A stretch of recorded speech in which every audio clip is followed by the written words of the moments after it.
नमस्ते अस्तु भगवन् विश्वेश्वराय महादेवाय त्र्यंबकाय त्रिपुरान्तकाय त्रिकाग्निकालाय कालाग्निरुद्राय नीलकंठाय मृत्युंजयाय सर्वेश्वराय सदाशिवाय श्रीमन्महादेवाय नमः। जातवेदसे सुनवाम सोमरातीतो निदहाति वेदाः सनः पर्षति दुर्गाणि विश्वानावेव सिन्धुं दुरितात्यग्निः स्वामग्निवर्णां तमसाज्वलन्तीं वैलोचनीं कर्मपरेधुष्टां दुर्गां देवीगुं शरणमहं प्रपद्ये दुर्गां देवीगुं शरणमहं प्रपद्ये। सरसजनलयीं सरोजहस्तीं धवलतरागुं शगन्धमाल्यशोभें भगवति हरिवल्लभे मनोज्ञे मनोत्रिभुवनभूतिकरिप्रसीदमह्यं विष्णुपत्नीं क्षमां देवीं माधवीं माधवप्रियां विष्णुप्रेयसीं देवी नमाम्यच्युतवल्लभां। सरसजनलीं सरोजहस्ते धवलतरागुं शगन्धमाल्यशोभें श्रीं अम्बां भगवतीं श्रीं ललितां राजराजेश्वरीं। हरिं करासनगर्भिदां नलसिकां सौं क्लीं कलां बिभ्रतीं सवर्णां वरदारणीं च वरसदां दौतां त्रिनेत्रोज्ज्वलां वन्दे पृष्ठकपासमङ्कुशधरां सृग्भूषितामुज्ज्वलां त्वां गौरीं त्रिपुरां फरात्प्रकलां श्रीचक्रसञ्चारिणीं श्रीं ललिताम्बिकाय नमः। दुर्गाम्बिकाय नमः। क्षेत्रपालिनी नमः। नवदुर्गाय नमः। त्रिकालग्नसम्पन्ने नमः। भुवनेश्वर्ये नमः। ललिता राजराजेश्वरी नमः। वो श्री चक्रसिंहासनेश्वरी श्री ललितांबिकायै नमो नमः। अंबा भगवती श्री ललिता राजराजेश्वरी। ಇನ್ನು ರಾಶಿಗಳಲ್ಲಿರ್ತಕ್ಕಂಥದ್ದು ಮೇಷ, ವೃಷಭ, ಮಿಥುನ, ಕಟಕ, ಸಿಂಹ. ಪ್ರತಿನಿತ್ಯ ಹೇಳ್ತಿರ್ತಕ್ಕಂಥ ಆಯಾ ರಾಶಿಗಳಿಗೆ ಸಂಬಂಧಪಟ್ಟಂಥ ಆ ಸ್ವಭಾವ ಏನು, ರಾಶಿಗಳಿಗೆ ಮಿತ್ರಸ್ಥಾನ ಯಾವುದು, ಶತ್ರುಸ್ಥಾನ ಯಾವುದು, ಮತ್ತು ಆ ರಾಶಿಗೆ ಸಂಬಂಧಪಟ್ಟಂತಹ ರತ್ನ ಯಾವುದು, ರಾಶಿ ನಕ್ಷತ್ರ, ನಕ್ಷತ್ರ 3 ನಕ್ಷತ್ರಕ್ಕೆ ಬರ್ತಕ್ಕಂಥದ್ದು, ಅಂದರೆ ಆ 3 ನಕ್ಷತ್ರಕ್ಕೆ ಬರುವಂತಹ ಪಾದಗಳು, ಯಾವ ಅಕ್ಷರಗಳು, ಯಾವ ಅಕ್ಷರಗಳ ಪ್ರಾರಂಭದಲ್ಲಿರ್ತಕ್ಕಂತಹ ಒಂದಷ್ಟು ಲಾಭ ನಷ್ಟಗಳು, ಇದೆಲ್ಲವನ್ನು ಸಹಿತ ಆಲೋಚನೆ ಮಾಡಿ ತಿಳ್ಕೊಳ್ಳುವಂಥದ್ದೇ ರಾಶಿಗೆ ಸಂಬಂಧಪಟ್ಟದ್ದು. ಹಾಗೆ ರಾಶಿ ಫಲಕ್ಕೆ ಸಂಬಂಧಪಟ್ಟಂಥದ್ದು, ಸಿಂಹ ರಾಶಿಗೆ ಸಂಬಂಧಪಟ್ಟಂಥ ಒಂದಷ್ಟು ಸವಿಸ್ತಾರವಾದಂತಹ ವಿಚಾರಗಳನ್ನು ನಾನು ನಿಮ್ಮ ಮುಂದೆ ಇಡ್ತಿದ್ದೇನೆ. ಸಿಂಹ ರಾಶಿ, ಇದನ್ನು ಗ್ರಂಥದಲ್ಲಿ ಬರ್ಕೊಳ್ಳಿ. ಸಿಂಹ ರಾಶಿಗೆ ಸಂಬಂಧಪಟ್ಟಂಗೆ ಮಕ ಮತ್ತು ಪುಬ್ಬ ಮತ್ತು ಉತ್ತರ, ಮಕ ಪುಬ್ಬ ಉತ್ತರ. ಮಕ ನಕ್ಷತ್ರಕ್ಕೆ 1, 2, 3, 4 ಅಂದರೆ 4 ಪಾದಗಳು ಸಂಪೂರ್ಣವಾಗಿ ಸಿಂಹರಾಶಿನೇ ಬರುತ್ತೆ. ಪುಬ್ಬ ನಕ್ಷತ್ರ 1, 2, 3, 4 ಈ 4 ಪಾದಗಳು ಸಿಂಹರಾಶಿಗೆ ಬರ್ತಕ್ಕಂಥದ್ದು. ಇನ್ನು ಉತ್ತರ ನಕ್ಷತ್ರ 1ನೇ ಪಾದ, ಯಾಕೆಂದ್ರೆ ಇಲ್ಲಿ 9 ಪಾದಗಳು ಸೇರಿದರೆ ಮಾತ್ರ ಒಂದು ರಾಶಿ ಆಗೋದು. ಇದನ್ನು ಚೆನ್ನಾಗಿ ಅರ್ಥ ಮಾಡ್ಕೊಳ್ಳಿ.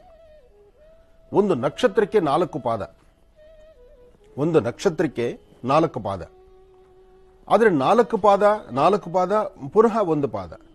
2 ನಕ್ಷತ್ರದಲ್ಲಿ 2 ನಕ್ಷತ್ರ ಸೇರಿದ್ರೆ 8 ಪಾದ ಆಯಿತು. ಮತ್ತೊಂದು ಸೇರಿದ್ರೆ ಅದು 9 ಆಗುವುದು. ಆ 9 ಸೇರಿದ್ರೆ ಮಾತ್ರ ಒಂದು ರಾಶಿಯಲ್ಲಿ ಬರ್ತಕ್ಕಂಥದ್ದು. ಯಾಕೆಂದ್ರೆ 27 ನಕ್ಷತ್ರ, 12 ರಾಶಿಗಳು, ನವಗ್ರಹಗಳು, 7 ದಿನ, ಇದೆಲ್ಲ ಹೀಗೆ ಇರತಕ್ಕಂಥದ್ದು. ಇದು ಜ್ಯೋತಿಷ್ಯ ಕ್ರಮ.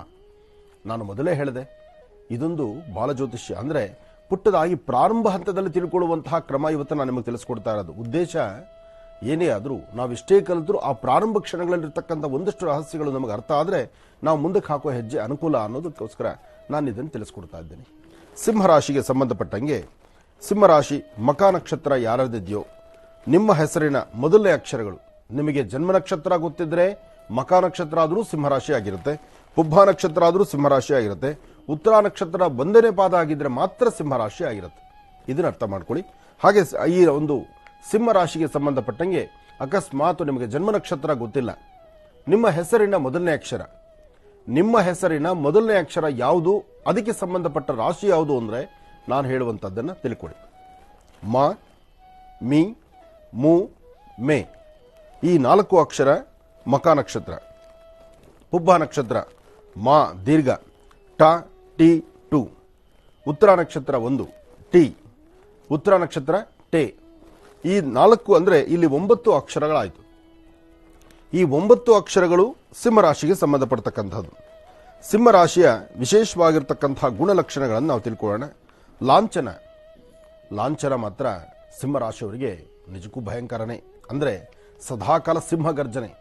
ಸಾಕಷ್ಟು ಬಾರಿ ಹೇಳ್ತಿರ್ತೇನೆ ನಾನು, ಸಿಂಹರಾಶಿಯವರ ಗುಣ ಹೇಗಿರುತ್ತಪ್ಪ ಅಂದರೆ ಯಾರ ಮುಂದೆ ತಲೆ ಬಗ್ಸೋರಲ್ಲ, ಯಾರನ್ನೂ ಕೈ ಇಡಬೇಕಾದ್ದಿಲ್ಲ, ಅಥವಾ ಯಾರೊಬ್ಬರ ಹತ್ರ ಅವ್ರದೇ ಆದಂತಹ ಮನಸ್ಥಿತಿಯಲ್ಲಿರ್ತಕ್ಕಂಥವ್ರು, ಯಾವಾಗೂ ಸಿಂಹಗರ್ಜನೆ, ಸಭೆ ಸಮಾರಂಭದಲ್ಲಿ ಹೋದರೆ ನಾನು ಕಾಣಬೇಕು, ನನ್ನಂತೆ ಆಗಬೇಕು, ನಾನು ಹೇಳ್ದಂಗೆ ಆಗಬೇಕು, ನನ್ನನ್ನು ಹೋದ ತಕ್ಷಣ ಗೌರವಿಸಬೇಕು, ಹೋದ ತಕ್ಷಣ ನನ್ನ ಬರಮಾಡಿಕೊಳ್ಳಬೇಕು, 4-6 ಜನ ನೋಡಿದ್ರೆ ನನ್ನ ಬಗ್ಗೆ ಮಾತಾಡಬೇಕು, ಸದಾಕಾಲ ಒಂದು ಮೇಲುಗೈ ಇರಬೇಕು, ಒಂದು ಉನ್ನತವಾದಂಥ ಸ್ಥಿತಿಗತಿ ಇರಬೇಕು ಎಂಬತಕ್ಕಂತಹ ಚಿಂತನೆ, ಆಸೆ, ಮನಸ್ಸಲ್ಲಿರ್ತಕ್ಕಂಥ ಆ ಒಂದು ಒಳ್ಳೆಯ ಮನಸ್ಥಿತಿ ಇದೆಲ್ಲವೂ ಸಿಂಹರಾಶಿಯವರಿಗೆ ಕಟ್ಟಿಟ್ಟ ಬುತ್ತಿ.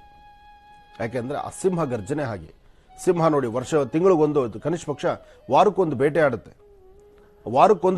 ಹೊಟ್ಟೆ ತುಂಬ ಊಟ ಮಾಡುತ್ತೆ. ವಾರದುದ್ದಕ್ಕೂ ಪಕ್ಕದಲ್ಲಿ ಇನ್ನೊಬ್ಬ ರಾಜ ಇನ್ನೊಂದು ಪ್ರಾಣಿ ಪಕ್ಷಿಗಳು ಬಂದರೂ ಮುಟ್ಟೋದಿಲ್ವಂಥದ್ದು. ಅಂದರೆ ಆ ಸಿಂಹದ ಗುಣ ಅದು. ಅಂದರೆ ಸಿಂಹ ಕಾಲು ಕೇರ್ಕೊಂಡು ಜಗಳಕ್ಕೆ ಹೋಗೋದಿಲ್ಲ. ಮತ್ತೆ ಅದು ಯಾವತ್ತೂ ಸಿಂಹ ಅಂದರೆ ರಾಜ ಅಂತಾನೆ.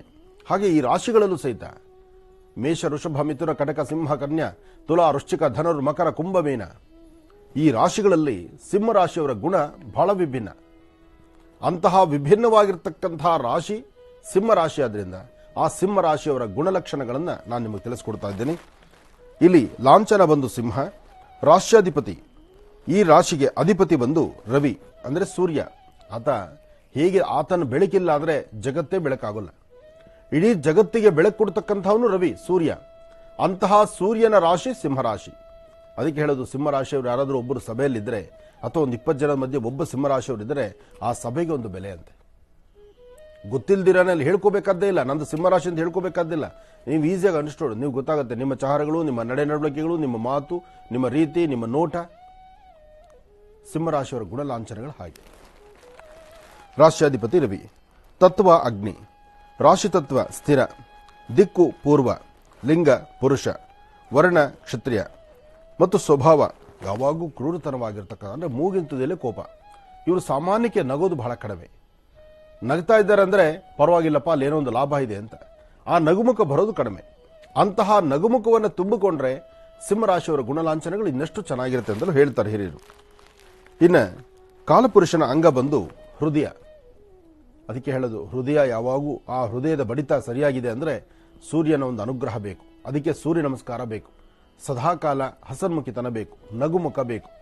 ನಿಮ್ಮ 72,000 ನರನಾಡಿಗಳಿಗೂ ಜೊತೆಗೆ ರಕ್ತ, ಮಾಂಸಖಂಡ, ಮೂಳೆಗಳು ಇದೆಲ್ಲವೂ ಸಹಿತ ಚೆನ್ನಾಗಿದ್ದು, ನಿಮ್ಮ ಕಣ್ಣುಗಳೇ ಚೆನ್ನಾಗಿದ್ದಬೇಕಾದ್ರೆ, ನಿಮ್ಮ ಬಾಯಿ ರುಚಿ ಚೆನ್ನಾಗಾಗಬೇಕಾದ್ರೆ, ನೀವು ಮಾತಾಡುವಂಥ ಪ್ರತಿ ಮಾತು, ನಿಮ್ಮ ನಾಲಿಗೆಯಿಂದ ಹೊರಡುವ ಪ್ರತಿ ಮಾತು ಭಗವಂತನಿಗೆ ಪ್ರೀತಿಯಾಗಿರಬೇಕು.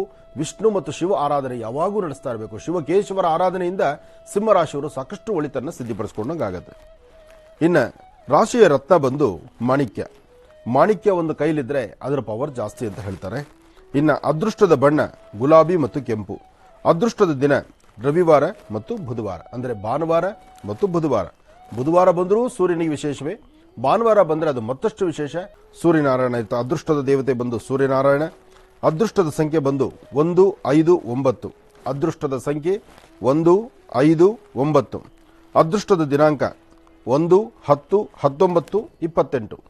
1, 10, 19, 28.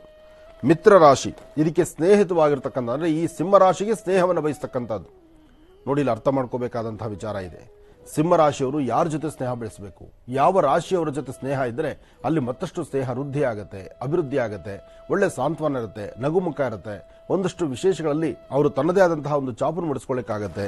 ಅದಕ್ಕೆ ಸಂಬಂಧಪಟ್ಟಾಗಿ ಮಿತ್ರ ರಾಶಿಯವರು ಮೇಷ, ಮಿಥುನ, ಕನ್ಯಾ. ಮೇಷ, ಮಿಥುನ, ಕನ್ಯಾ. ಶತ್ರು ರಾಶಿ ಅಂದರೆ ಈ ರಾಶಿಗೆ ಶತ್ರುಗಳು ಯಾರು? ಆದರೆ ಇಲ್ಲಿ ಶತ್ರುಗಳ ರಾಶಿ ಯಾವುದು? ವೃಷಭ, ತುಲಾ, ಕುಂಭ. ಸಿಂಹ ರಾಶಿಯವರಿಗೆ ವೃಷಭ, ತುಲಾ, ಕುಂಭ ಈ ರಾಶಿಗಳಲ್ಲಿರ್ತಕ್ಕಂಥವರು ಸ್ವಲ್ಪ ಶತ್ರುಗಳಾಗಿರ್ತಾರೆ. ಅಂದರೆ ಅವ್ರಿಗೂ ಇವ್ರಿಗೂ ಅಷ್ಟಕ್ಕಷ್ಟು ಆಗುವುದಿಲ್ಲ. ಇಲ್ಲಿ ಒಂದು ವಿಚಾರ ಚೆನ್ನಾಗಿ ಅರ್ಥ ಮಾಡ್ಕೋಬೇಕು ನೀವು. ಸಿಂಹ ರಾಶಿಗೆ ಅಧಿಪತಿ ಯಾರು? ಸೂರ್ಯ. ಕುಂಭ ರಾಶಿಗೆ ಅಧಿಪತಿ ಯಾರು? ಶನಿ. ನೋಡಿ, ತಂದೆ ಮಕ್ಕಳಿಗಾಗಲ್ಲ. ತಂದೆ ಮಕ್ಕಳು ಯಾವತ್ತೂ ಕಿತ್ತಾಟನೆ, ಯಾವಾಗೂ ವೈರತ್ವವೇ. ಒಬ್ಬರ ಆ ಕಡೆ, ಒಬ್ರು ಈ ಕಡೆ, ಒಬ್ಬರ ಆ ಕಡೆ, ಒಬ್ರು ಈ ಕಡೆ. ಯಾಕೆಂದ್ರೆ ಅವರು ಹೇಳಬೇಕಂದ್ರೆ ಸರಿಸಮಾನ ನಿಂತು ಬಿಡ್ತಾರೆ ಒಂದು ಸಮ ಹೇಳಬೇಕಂದ್ರೆ. ಆದರೆ ಇಲ್ಲಿ ಗ್ರಹಗಳಲ್ಲಿ ತಂದೆ ಮಕ್ಕಳ ಹಾಗಿದ್ರೂ ಅವರ ಒಂದು ವರ್ತನೆ ಬೇರೆ ಇದೆ. ಏನಪ್ಪಾ ಇದು ತಂದೆ ಮಕ್ಕಳ ವೈರತ್ವ ಹೀಗಿದೆಯಲ್ಲ ಅಂತ. ಸತ್ಯ ಆಗಿದ್ರೂ ಅದರಲ್ಲೊಂದು ವಿಶೇಷತೆ ಇದೆ. ಅದು ಯಾತಕ ಆಯಿತು ಅನ್ನೋದನ್ನ ನಾವು ಬಿಡಿಸ್ತಾ ಹೊರಟ್ರೆ ಸಾಕಷ್ಟು ಇದೆ. ಹಾಗೆ ವಿಶೇಷವಾಗಿರ್ತಕ್ಕಂಥ ಗುಣ, ಮಹತ್ವಾಕಾಂಕ್ಷೆಗಳಾಗಿರ್ತಕ್ಕಂಥದ್ದು, ಅತಿ ಭೋಗಶಕ್ತಿಯಾಗಿರ್ತಕ್ಕಂಥ, ಅಂದರೆ ಯಾವುದೇ ಒಂದು ವಿಚಾರವಾದರೂ ಅದನ್ನು ಸ್ವಾದರಿಸಿ ಅದು ಸರಿ ತಪ್ಪು ಅದರ ಬಗ್ಗೆ ಚಿಂತನೆ ಮಾಡ್ತಕ್ಕಂಥದ್ದು. ಮತ್ತು ಯಾವುದನ್ನಾದರೂ ತನ್ನ ಮನಸ್ಸಲ್ಲಿ ಬೇಕು ಅನ್ಸಿದ್ದನ್ನು ಅದನ್ನು ಸಿದ್ಧಿಪಡಿಸ್ಕೊಳ್ಳುವಂಥ ಒಂದು ಶಕ್ತಿ ಇರತಕ್ಕಂಥದ್ದು. ಇಂತಹ ಒಂದು ಗುಣಲಕ್ಷಣಗಳಿರ್ತಕ್ಕಂಥದ್ದು ಬಹಳ ವಿಶೇಷವಾಗಿದೆ.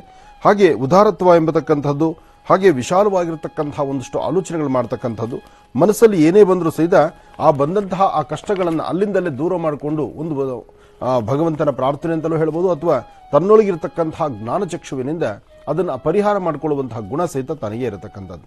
ಯಾಕೆಂದರೆ 4 ಜನಕ್ಕೆ ಪಾಠ ಹೇಳುವಂಥದ್ದು, 4 ಜನದಲ್ಲಿರ್ತಕ್ಕಂಥ ಕಷ್ಟಗಳನ್ನು ದೂರ ಮಾಡುವ ಗುಣ ಸಿಂಹರಾಶಿಯವ್ರಿಗೆ ಇದ್ದೇ ಇರುತ್ತೆ. ಇಷ್ಟೆಲ್ಲವೂ ಒಂದು ಸಿಂಹರಾಶಿಯ ಗುಣ.